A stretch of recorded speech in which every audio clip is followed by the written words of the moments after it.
Welcome back. So when I say that Las Vegas is the sports and entertainment capital of the world, that means that our sports show should feature athletes and, of course, entertainers. Now, you know I've had athletes, but I've had entertainers as well, like Grammy Award-winning and Las Vegas, Teddy Riley on multiple times. One of my favorite singers, Guapole, she's been on as well. But it's time now to welcome a young lady that comes from athletic royalty, as her pop is a former world champion and a Nevada Boxing Hall of Famer, but she's carved out a successful entertainment career with Ireland's Got Talent and numerous national anthem appearances here in Las Vegas at huge events like the Pro Bowl Championship, boxing, NHRA, the Aviators. The list goes on and on. Folks, I am talking about a young lady that style is so cool and flashy that I pale in comparison. Let's welcome Winona McCulloch, better known as the singer and songwriter extraordinaire. Y-Mac is her name. How are you doing? I'm good. How are you? I'm doing well. So a few layers to pull back on Miss Y-Mac here. First, like I said in the open, that she sang national anthems all over. It seems extremely nerve-wracking. What is that experience like, singing in front of like tens and thousands of people?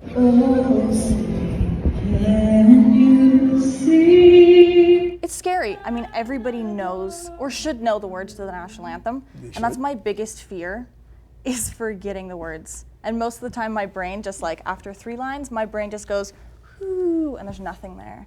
So I swear, nothing. There's something there. There's something there, obviously, but I always finish it. I have yet to do it. I will never do it. I put it out there. I will never do it. I will never forget the words. Oh, wow. Yeah, I'm gonna put it out there.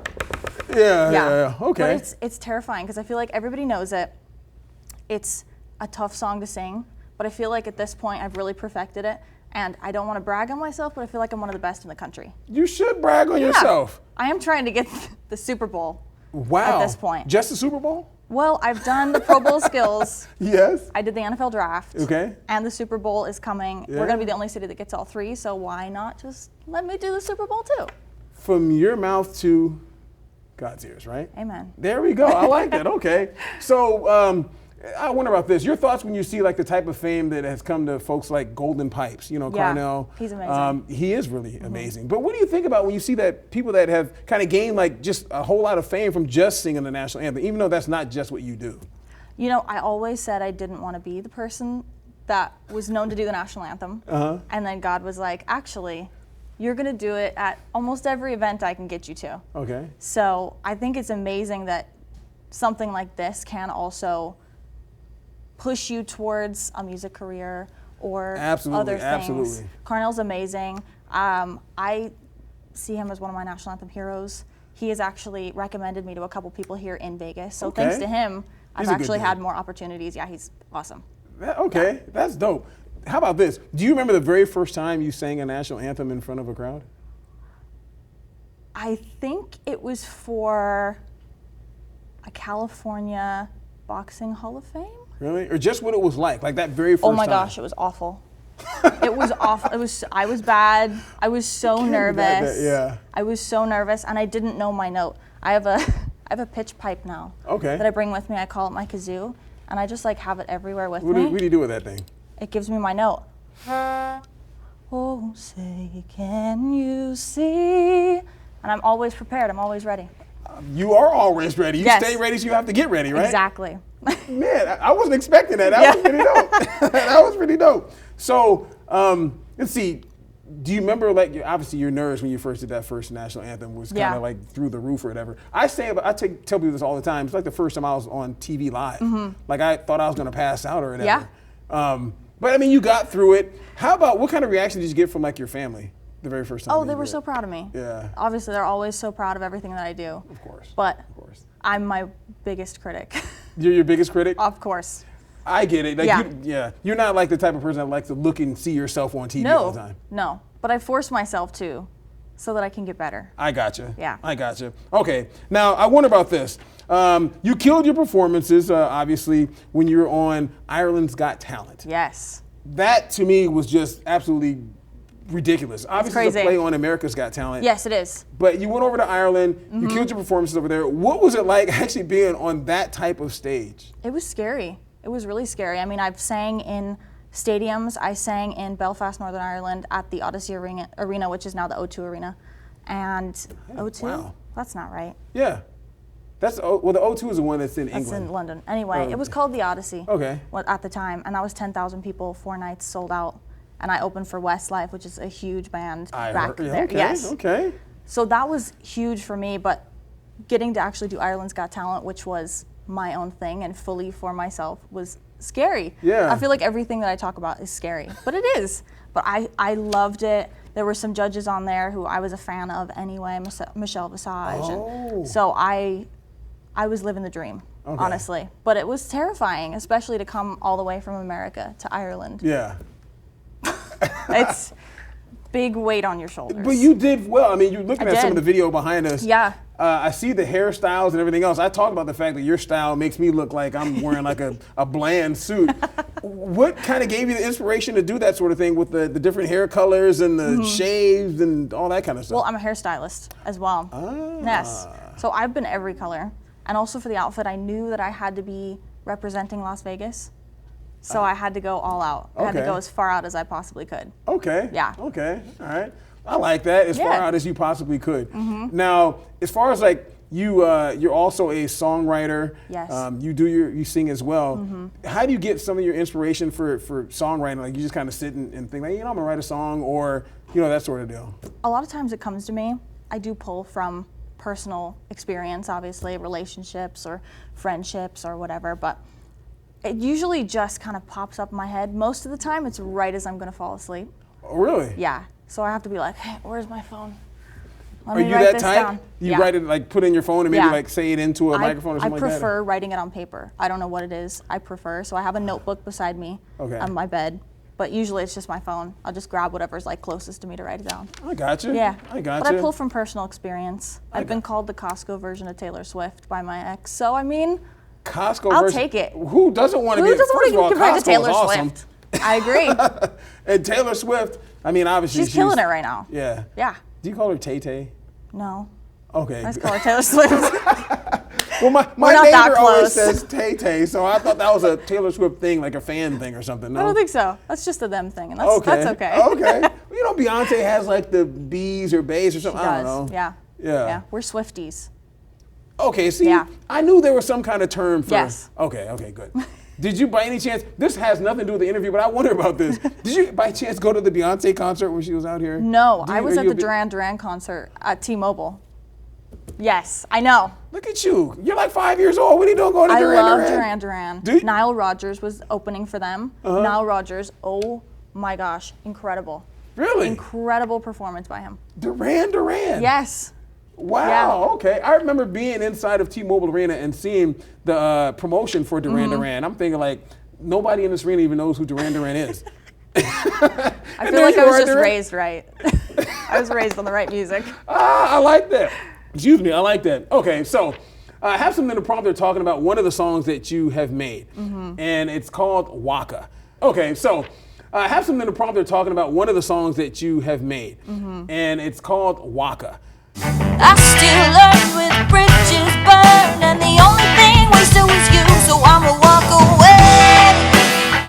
Waka Waka is my own little love child right now, because it's one of the latest songs that I've made fully by myself. My last EP, I had some people on there that were making it with me, but Waka Waka I fully made myself, wrote, produced, released, all of that. Okay. And I've got a new song called Winner coming up that I'm so excited about. All right. It's a little tongue-in-cheek, which is my favorite kind of thing to do. Uh-oh. I love a double entendre in a song.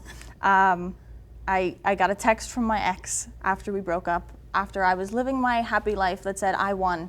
So I decided Meaning you I'm won. a winner. Yeah. Of course I don't you know what I won. won, but won happiness at least. So I've got this awesome song coming out, hopefully this month. But it's hard when it's just yourself, creating all the music, writing, producing, all of that. But I'm very excited to say that I'm the only person on the song. So hold on, you make the music as well? Yeah. Wow, so do you play the piano or do you I play different? piano, I play guitar, I make beats with, a plug-in something. Yeah. Yeah. I didn't know that. Yeah. I had no idea. I've been playing guitar and piano since I was about 9 or 10 years old. Really? Yeah, so like 15 years. So word on the street is that your father's like a boxing trainer and he has a gym Really? at your home. Yeah. Wow. And I'm wondering, I've been there a couple, 2 or 3 times.